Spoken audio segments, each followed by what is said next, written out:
saya Saskia Ferdinauzia dengan NIM 6423261 kelas 64 5C26.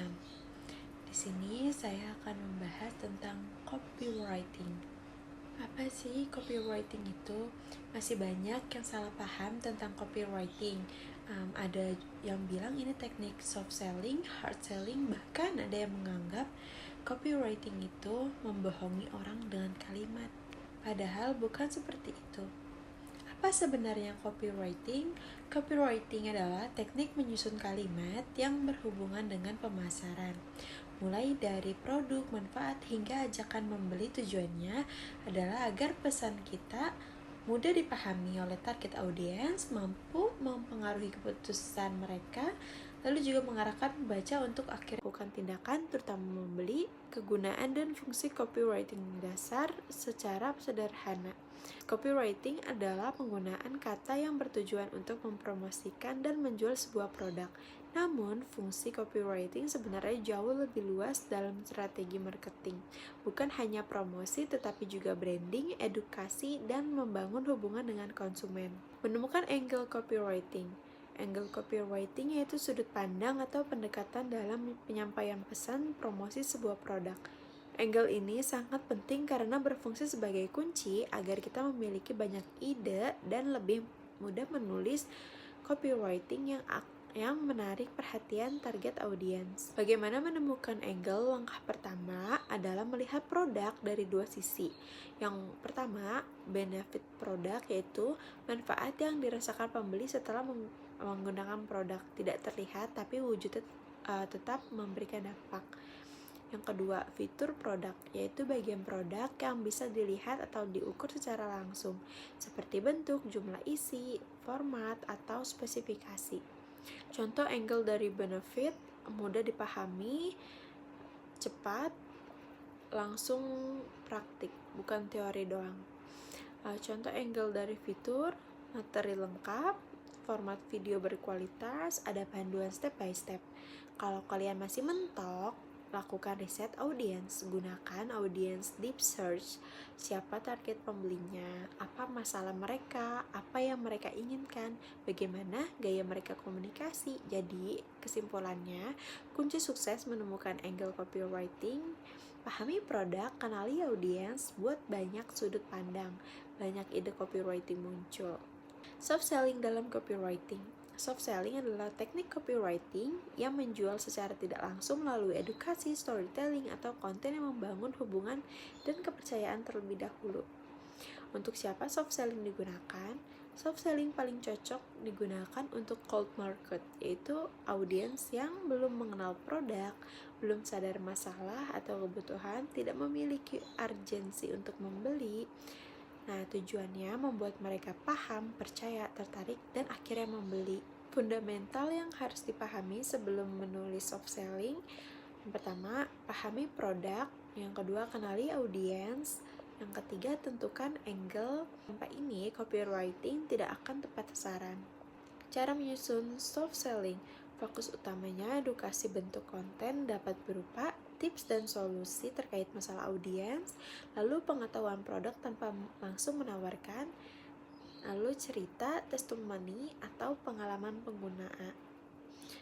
Gunakan gaya bahasa sesuai karakter audiens, formal, profesional, non-formal lebih santai atau dekat, storytelling lebih emosional dan relatable. Jadi inti soft selling, jangan langsung menjual kepada orang yang belum siap membeli. Bangun dulu awareness, trust, lalu juga relevansi. Jika hubungan sudah kuat, penjualan akan lebih natural. Saya akan menambahkan contoh soft selling.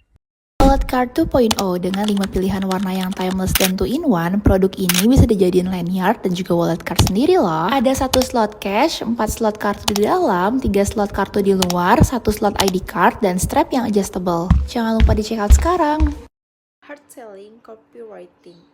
Apa itu hard selling? Secara sederhana, hard selling adalah teknik copywriting yang langsung menjual produk tanpa banyak proses edukasi. Kalimat yang digunakan bersifat langsung, to the point, dan mengajak audiens segera membeli. Hard selling biasanya digunakan untuk warm market, yaitu orang-orang yang sudah mengenal produk kita, sudah tahu brand kita, sudah percaya pada kita sebagai penjual.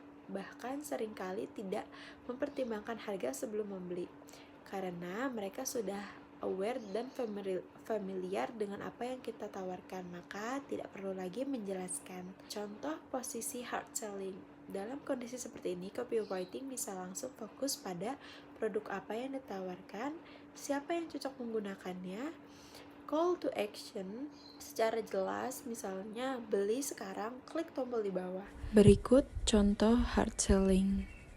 Minum kopi biar semangat ya. Ini dia kopi kenangan yang lagi rame nih. Mau yang strong, creamy, atau less sugar, pilihan tuh banyak ya. Kalau kalian beli di video ini, kamu dapat diskon sampai 65% ya. Caranya itu gampang, tinggal klik tag lokasi di pojok kiri bawah ya. Kalian dapat harga berapa nih? Coba komen di bawah ya. Kata-kata dalam copywriting. Copywriting sama dengan seni menyusun kata. Dalam copywriting, kata-kata adalah unsur utama yang menentukan apakah audiens mau membaca, mau memahami, dan akhirnya mau membeli. Saya selalu menekankan 3 hal paling penting dalam menyusun copywriting. Yang pertama, angle. Yang kedua, produk. Yang ketiga, audiens. Ketika teman-teman menguasai ketiganya, maka mau promosi di platform apapun, mau jual produk apapun, mau menghadapi audiens seperti apapun, teman-teman tetap bisa menyusun copywriting yang efektif. Kalimat penjualan tidak lagi membingungkan. Ide konten copywriting. Masalah yang sering terjadi, banyak orang bingung.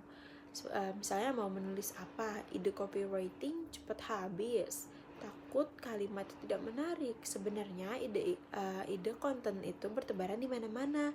Kita hanya perlu mengumpulkan dan mengelolanya. Sumber ide copywriting berikut berupa cara efektif. Yang pertama, perbanyak membaca.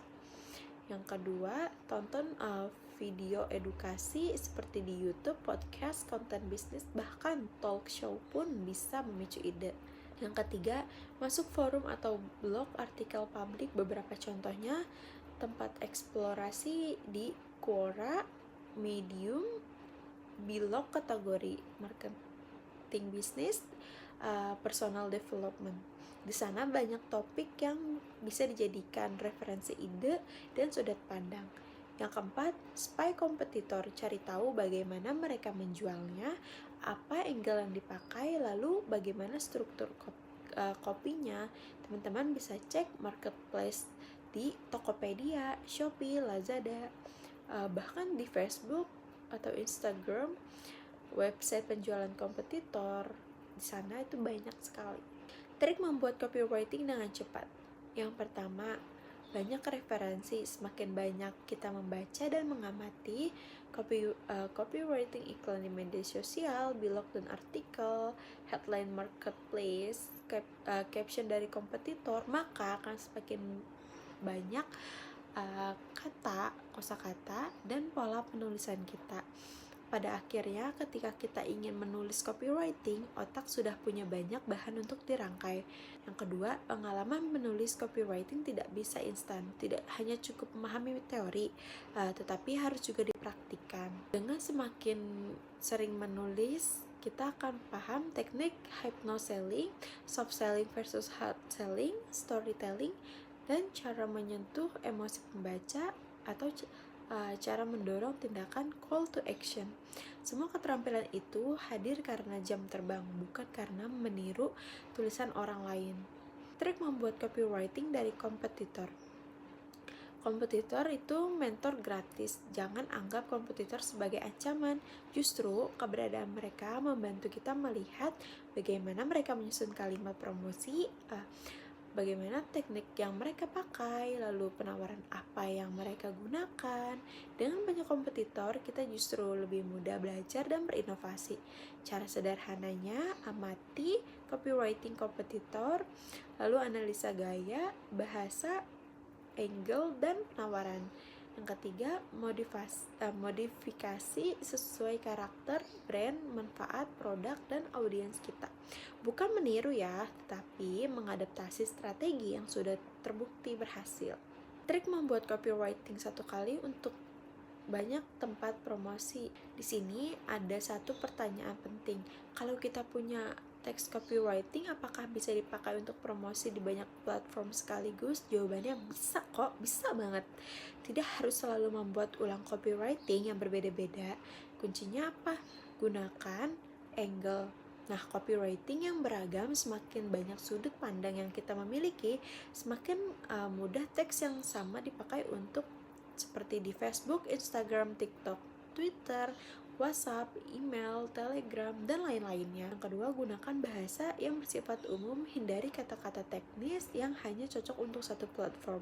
Misalnya, hindari klik tombol channel ini. Nah kan, ini hanya cocok untuk di YouTube ya. Jadi gunakan kata yang universal seperti klik link ini. Nah, lihat sekarang, kepoin di sini.